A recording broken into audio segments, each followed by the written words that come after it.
यहाँ पधारे, आप अपने भावों का एक 2 मिनट का कुछ अपने हृदय उद्गार। जय श्याम सुंदर श्री यमुने महारानी की जय।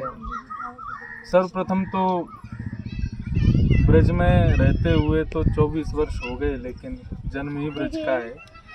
लेकिन बुद्धि से जब ब्रज का दर्शन जो अभी तक स्मृति में है वो लगभग 19 वर्ष का होगा। 19-18 वर्ष की ब्रज की स्मृति है। अपने 19-18 वर्ष की स्मृति में ऐसे ब्रज का दर्शन यमुना मिशन के द्वारा प्रथम बार मैंने किया। और ब्रज में भी जो ब्रज की अधिष्ठात्री हैं, जो ब्रज का स्वरूप हैं, जो ब्रज का आभूषण हैं, श्री यमुना महारानी जी, उनका ऐसा अद्भुत दर्शन ये भी प्रथम बार ही हुआ।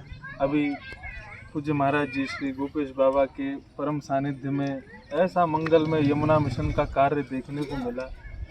अक्रूर घाट से लेकर के और मथुरा तक के इस पुलिन का दर्शन हमने ऐसा कभी देखा ही नहीं, कभी पता ही नहीं था कि ब्रज में ये ऐसा भी स्वरूप रहा होगा क्या, ऐसा भी स्वरूप होता है ब्रज का। और जो भाव बार बार मन में आ रहा है वो यही है कि यमुना मिशन के इन प्रकल्पों को देख करके और इस सौंदर्यीकरण जो वनस्पतियों के द्वारा यहाँ हो रही है उसको देख के यही भाव मन में उठ रहा है कि ये ठाकुर जी के समय काल का जो ब्रज रहा होगा वो ऐसा ही रहा होगा, उसका स्वरूप ऐसा ही रहा होगा। आज भी हमसे कोई पूछता है कि वृंदावन में वन तो है नहीं, वृंदावन नाम का बस वृंदावन है, प्राचीन कालीन वृंदावन का दर्शन ही कहाँ है।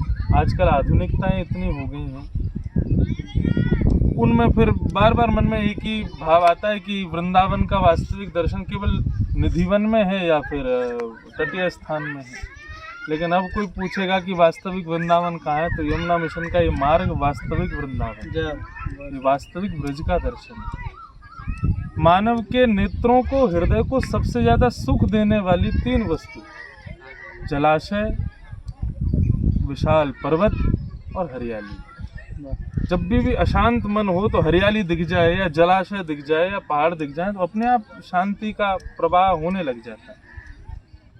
वृंदावन में श्री यमुना जी का दर्शन देख करके ब्रजवासियों का हृदय बहुत बहुत शुभित होता है, क्योंकि हमारी स्वामिनी है, फिर भी उनका हम जिस प्रकार से अपनी माँ का ख्याल रखना चाहिए, रक्षा रखनी चाहिए, करनी चाहिए, उनसे सही श्री यमुना मिशन के प्रकल्प से श्री यमुना जी का पुनः सौंदर्यकरण, पुनः शुद्धिकरण किया जा रहा है। ये समस्त ब्रजवासियों की एक प्रकार से हृदय को परम सुख प्रदान करने का भाव है। ठाकुर जी कहते हैं ब्रजवासी वल्लभ सदा मेरे जीवन प्राण, और उन ब्रजवासियों को प्रसन्न करना कि ठाकुर जी की प्रसन्नता का सबसे बड़ा उदाहरण है। और इस प्रकल्प को देख करके निश्चित रूप से समस्त ब्रजवासी अत्यंत प्रसन्न होंगे। श्रीमद् भागवत में 2 महात्म्य हैं, एक उत्तर महात्म्य, एक पूर्व महात्म्य। तो पूर्व महात्म्य में यमुना जी का बहुत सुंदर वर्णन किया गया है। वहाँ पर भगवान की समस्त पटरानियाँ जब वज्रनाभ के साथ यहाँ आ गई ब्रज में तो सब रुदन करने लगी और यमुना पुलिन पर आकर के यमुना जी को कोस के रोती हैं कि कृष्ण विरह का हमको इतना दुख है, आपको क्यों नहीं है? कृष्ण तो आपके भी प्रियतम है। तब श्री यमुना जी उनसे कहती हैं कि मुझे दुख इसलिए नहीं है, जिस दिन भगवान श्री कृष्ण अपनी लीला संवरण करके प्रस्थान किए हम उसी दिन श्री किशोरी जी की शरण में आए। तो आपको भी यदि कृष्ण विरह से बचना है तो श्री किशोरी जी की शरण में आ जाओ। और श्री किशोरी जी का स्वरूप वृंदावन में दिखाई नहीं देता, दर्शनीय नहीं है। श्री राधा रमन मंदिर, बिहारी जी, राधा वल्लभ जी, हर स्थान पर श्री किशोरी जी घूंघट करके बैठे हैं। क्यों? क्योंकि किशोरी जी यहाँ पर वनस्पतियों के रूप में ही विराजमान, और उन वनस्पतियों के भाव से यमुना जी को पुनः किशोरी जी का सानिध्य देने का कार्य यमुना मिशन कर रहे हैं। आज प्रथम बार उसका दर्शन प्राप्त हुआ है। पूज्य महाराज जी के सानिध्य में ऐसा अद्भुत अलौकिक दर्शन अपने जीवन काल में आज प्राप्त हुआ, तो निश्चित ही ब्रज रहने का फल आज हमको मिल गया है।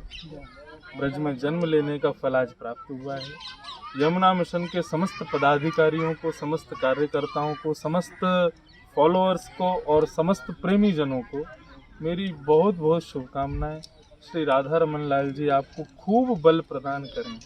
इस यमुना मिशन में जो जो कार्य आप लोग श्रेष्ठ से श्रेष्ठ कर सकें वो करें। और महाराज जी से भी निवेदन किया है कि दास के लायक भी कोई कार्य यमुना मिशन के एक पुष्पांजलि के रूप में यदि हम कर सकें तो हम पर आधी रात भी आज्ञा करेंगे तो तुरंत हम हाजिर होंगे।